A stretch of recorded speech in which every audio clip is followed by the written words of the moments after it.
Not a matter of if, but when crisis will rock your world. I'm Roshini Rajkumar, licensed attorney, crisis strategist, and host of The Crisis Files. In each case file, we explore a ripped from the headlines controversy. My crisis squad and I are here to find solutions. We also invite insiders to give us their take. Today, that insider is Kevin Lynch, a former professional basketball player who was drafted by and played for the Charlotte Hornets, then went on to play in the European leagues. Now you hear him analyzing Minnesota Timberwolves basketball games for Bally Sports. Kevin is here for the case file I call the Over-Under. So Kevin, I have always been a sports fan. You have always played sports. My guess is you have a lot of good things to say about the benefits of being on a team. Yeah, no question. My father was a high school coach, football coach, basketball coach. He coached for decades. I have three older brothers that were all athletes, played football, baseball, basketball. We played other sports as well, not just those main ones, but I grew up in an athletic family, athletic home. My sister was an athlete as well. My mom, back in the day, she was too. So it was second nature to me. I mean, I had, like I said, older brothers that were 5, 7, and 3.5 years older than me, and I looked up to them, right? So that's what they were doing. So that's how I grew up. So yes, I mean, the benefits of sports and athletics. I mean, look at the obesity rate in this country right now, and it just keeps getting worse and worse, and out of shape people everywhere. And so that's a good benefit as far as just staying active to stay healthier. I mean, it's a health crisis, it's what's going on. So that's one reason. But the team aspect is interesting because what you can learn. Because say you're on a basketball team, let's say. Now, the goal on the team, obviously, is to win games and to work together to win games. So learning how to work with other people, whether it's a teammate or at some point a coworker, or for that matter, if you run your own business and you're trying to sell whatever product you're trying to sell, you have to deal with people, right? You have to sell your product. So, I mean, you're always going to be dealing with other people. So that's a good lesson that you can learn from being on a team. At the same time, Roshini, it's such an interesting dynamic within a team because you're also competing against your own teammates. One player wants to start, one player can start, another player has to come off the bench, whatever. You have that dynamic. So you're working together at the same time you're competing against your own teammates. So it's such an interesting dynamic that you can take away and move on into the rest of your life as far as the things that you can learn by being on a team. So these parents that get their kids into sports and team sports especially, I think there's just endless amount of positives. Yeah, so many positives. And another thing that I feel really translates into later in life, but definitely while you're young and playing, is that sports really also teach us how to lose and maybe even become a good loser. And I bring this up because I'd love your take on this. Now, when I was in high school and junior high, there were some girls' sports, but not to the extent of today. There were no hockey teams in high school and many of the other sports that we now have now, which is wonderful for young girls. And it's great for boys to see that too. And I think from an early age, if we go with people my age or around my age, boys who became men were taught early how to lose and be a good loser. And I think that translates into life, that you're not having a temper tantrum in the boardroom one day because way back in 9th grade, you learned how to be a good loser. So talk about that a little bit. Yeah, I mean, show me a human being that doesn't have an obstacle or stumbles at some point, and, you learn how to deal with hurdles that come into your life or a disappointing loss that can cripple you. I don't know. I mean, I think there's, what do they say? I mean, I think I've heard or read, we've all probably heard and read stuff like this, where the people that become the most successful, whatever that means, success, whether it's money or some other way to measure success, is how well you get up and deal with disappointments or losses. And I think there's real truth to that as far as how well you can handle, if it's crippling, you deal with a loss that's crippling. That can set back your entire life. That can be, you might need even medical help in some situations. So absolutely. I mean, it's learning how to kind of put your head down and fight through challenges or losses. I mean, I think it's huge in our society with how competitive it is in this country. The people that can handle losses and disappointments and hurdles the best and come out and they use it as a positive, those are the people that they have the biggest types of successes. I think there's real truth to that. So we agree there are a lot of positives to sport and playing on teams, being an athlete from younger ages into adulthood. Does a focus on sports, though, too early and for too long limit other kinds of growth? Yeah, it can. I mean, like at least for high-end athletes, like I played Division I basketball, I played in the NBA, played professionally for 9 years. Yeah, I think there's something to that.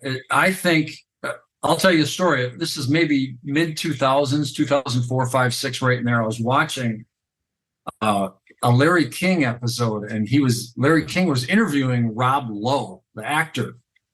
And Rob Lowe said something that has stuck in my head for all these years is he said once he became famous, he stopped growing emotionally and his maturity kind of stunted. So when he was, an actor and he, in movies and whatever, and when he said that, and I'm not comparing myself to Rob Lowe, and that's okay. You can do that here on the Crisis Files. Yeah. I'm not a movie star, but in my little world, I was kind of a known person, at least in the basketball community in this little corner of the world. So it kind of came on in high school. I think I kind of dealt with a little bit of that, where I kind of stunted my growth and my maturity kind of stopped maybe a bit because I was getting a lot of attention. And that's something you got to be careful of, because you look at guys like LeBron James or Shaquille O'Neal, these famous, at least basketball players, everybody fawns all over them forever. And they make so much money. They have so much power. And yet their personal life is in shambles. And, success in the sport doesn't guarantee that you're a good person or you're going to be a good husband or good wife, whatever. And so that happens. That really does happen. And that's a concern. I mean, that's something I've really had to work on, even though I had a little small dose of it. Some of these people are world famous, and yeah, that's an interesting point. Well, something to keep in mind. And that leads really naturally into talking about this entire business of sports. It is amazing the kind of money we are talking about, whether you're looking at NFL contracts. The U.S. women's soccer team fought major court battles to get paid as equally as the men were getting paid.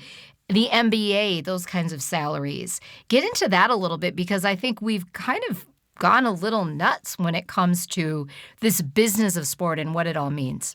Yeah. Look at the NCAA and college sports. I mean, the NIL, the name, image, likeness, these college athletes are really no longer amateur. That was the whole thing about college sports, right? It's amateur sports. And that was supposed to be a beautiful part about college sports. Right. Yeah, exactly. The healthy part of it. It wasn't professional. You weren't playing hard to make money or get a big contract. It was all about getting an education, being on scholarship, And I mean, there's real concerns as far as college sports and even stuff drifting down to high schools. I mean, you have open enrollment now in this state of Minnesota, and kids are moving around, and kids are training. They could be a 4th grade boy or girl, and they train like an NBA player, and then you specialize. That's another issue. And you form all-star teams with high school teams, whether it's Edina hockey or girls tennis at Edina. Apple Valley Wrestling. I mean, Eden Prairie football. These are suburbs of Minneapolis. Yeah, but all over the country, that Right. can be the case. And parents end up getting that bad rep because they're pushing their children so hard. Yeah, exactly. And, you bring up, professional sports. I mean, there's going to be certain players coming up here very soon in the NBA stars that are making over $60 million in 1 year.